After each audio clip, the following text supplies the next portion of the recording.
और 2023 में भी जब नारी शक्ति वंदन अधिनियम को संसद ने सर्वसम्मति से मंजूरी दी, तब भी उसमें ये प्रावधान था कि उसके बाद सेंसस होगा, फिर डिलिमिटेशन होगा। तो डिलिमिटेशन तो होना ही होना है, और ऐसा नहीं है कि डिलिमिटेशन नहीं होना है, और वो डिलिमिटेशन कमीशन का काम है, और वो डिलिमिटेशन कमीशन के काम को धरातल पर उतरना ही है। तो इसमें कोई ऐसी चीज नहीं थी। और बार बार उदाहरण ये देना कि जम्मू कश्मीर, असम, आप किसी भी कांग्रेस के नेता से देखें तो वो जम्मू कश्मीर और असम का उदाहरण देते हुए नजर आएंगे, और वहां के कुछ कंस्टिट्यूंसीज को उठाकर वो दिल्ली की विधानसभा में जो 2008 में डिलिमिटेशन हुआ और जिस तरीके का हुआ उसके बारे में कोई बात नहीं करेंगे। तो डिलिमिटेशन को लेकर तो आरोप हमेशा से रखते हैं। उत्तर प्रदेश में आप देखें तो कई सारी चीजें, मुरादाबाद की उठा के देखें, या पूर्वी उत्तर प्रदेश में आप गाजीपुर की सीट को उठाकर देखें, कई सारी सीटें ऐसी रही जिसको जिस तरीके से रिऑर्गेनाइज किया गया उसमें बहुत बड़ा फर्क नजर आ जाता है। लेकिन ये सारी चीजें एक तरह से कवर अप थी।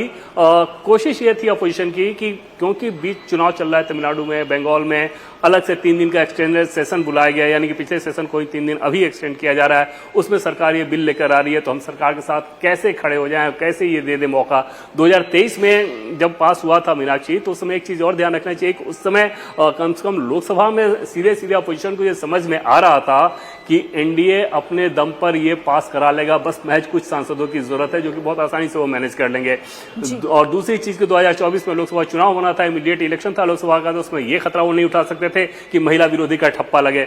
अभी कोई उस तरह की चीज नहीं थी, जिसका नतीजा ये था कि सारे वैसे सवाल आ रहे थे, और आप देखें तो अपोजिशन के जितने सवाल आ रहे थे उन सवालों का जवाब जब हाउस में भी सरकार के द्वारा दे दिया जा रहा था, उसके बावजूद सरकार से पूछे जाने वाले सवाल वैसे ही होते थे। उसमें एकदम से ये समझ में आता था कि जवाब से मतलब नहीं है, सवाल आपको पूछना है। उसके पीछे वजह ये थी कि पॉलिटिकल ऑप्टिक्स से इस मसले को देखा जा रहा था, जिसका नतीजा रहा कि ये बिल गिरा। मीनाक्षी, बिल्कुल आप ठीक कह रहे हैं। और विजय जी, कल की प्रोसीडिंग के दौरान ही एक मौका ऐसा आया जब केसी वेणुगोपाल, अभी थोड़ी देर पहले भी हम जो चर्चा कर रहे थे कि केसी वेणुगोपाल और अमित शाह के बीच में बातचीत हो रही थी, और उन्होंने कहा कि हमें ये चाहिए, उन्होंने कहा ठीक है हम ये कर सकते हैं। ऐसा लग रहा था कि कुछ सहमति बन सकती है, लेकिन विपक्ष एडमेंट था। क्यों? क्योंकि उन्हें सरकार की नीयत में खोट दिखाई दे रही थी। देखिए, अब वो मेरे ख्याल से पानी उससे आगे बह गया, कल की बहस से आगे। प्रधान जो हुआ वो तो उनको वेणुगोपाल का तो इंतजार नहीं करना था, वेणुगोपाल की सहमति के इंतजार की तो जरूरत नहीं थी। जाहिर है बिल में तो वैसे भी वो जो कल भी हमने चर्चा की थी, कॉन्स्टिट्यूशनल कमिटमेंट बिल में होते हैं, भाषण में नहीं होते। और वेणुगोपाल ने जो बात की, वो होम मिनिस्टर ने कहा कि हम तैयार हैं, तो सरकार ला सकती थी और लाने की जरूरत नहीं थी, अमेंडमेंट अलग से लाने की जरूरत नहीं थी। सरकार कहती कि जब बिल पास होगा तो इस अमेंडमेंट को हम ले आएंगे उसमें, उसको अलग से लाने की जरूरत नहीं है।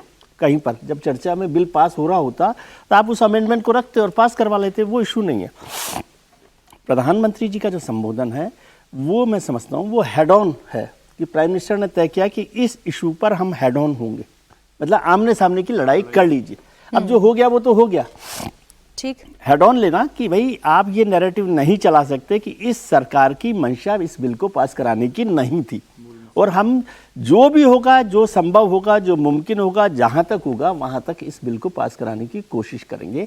ये इस संबोधन का मूल मकसद होना चाहिए, ऐसा मुझे लगता है। क्या बोलेंगे क्या नहीं बोलेंगे तो वो एक अलग इशू है। आपने एक बहुत इंटरेस्टिंग शब्द का इस्तेमाल किया अभी अपने इंट्रो में, कि क्या वो कैलकुलेटेड हार, कैलकुलेटेड हार थी। मैं इसमें कोई शक नहीं कर रहा, लेकिन ये एक ऐसा इंटरेस्टिंग आपने ऐसे मार्क किया उस बिल को कि कैलकुलेटेड हार का मतलब क्या होता है। कैलकुलेटेड हार का मतलब होता है कि सरकार को पता है कि ये बिल पास नहीं हो सकता, लेकिन हम अपने नैरेटिव के साथ जाना चाहते हैं। इसमें भी कोई बुराई नहीं, क्योंकि सरकार का मकसद तो, पॉलिटिकल पार्टीज का मकसद तो नैरेटिव कायम करना। लेकिन आपकी बात का दम इसलिए और बढ़ जाता है कि अगर ये कैलकुलेटेड हार नहीं होती, सरकार ऐसा मानती है कैलकुलेटेड हार नहीं होती, तो किसी सरकार में, और खासतौर से मोदी सरकार में, कोई कॉन्स्टिट्यूशनल अमेंडमेंट बिल गिर जाए, क्या किसी को अकाउंटेबल ठहराया? क्या पार्लियामेंट्री अफेयर मिनिस्टर अकाउंटेबल हुए इसके लिए? सरकार ने माना? क्या लॉ मिनिस्टर को अकाउंटेबल माना? या होम मिनिस्टर ने जिन्होंने इस बिल को इंट्रोड्यूस किया, किसी की अकाउंटेबिलिटी इस सरकार ने तय की कि ये बिल क्यों फेल हो गया? इसका मतलब सरकार इस बात के लिए तैयार थी कि ये बिल गिरने वाला। अब बहुत बड़ी बात है, आप इसको समझिए कि 12 साल में कोई कॉन्स्टिट्यूशनल अमेंडमेंट बिल इस सरकार का कभी नहीं गिरा, कोई भी बिल नहीं गिरा। तो कॉन्स्टिट्यूशनल अमेंडमेंट बिल, और वो भी इतना महत्वपूर्ण बिल, महिला आरक्षण का लेकर संशोधन है, और वो बिल पास नहीं हुआ, वो गिर गया। विपक्ष का जो हम आरोप लगा सकते हैं वो सही है कि विपक्ष ने सपोर्ट नहीं किया।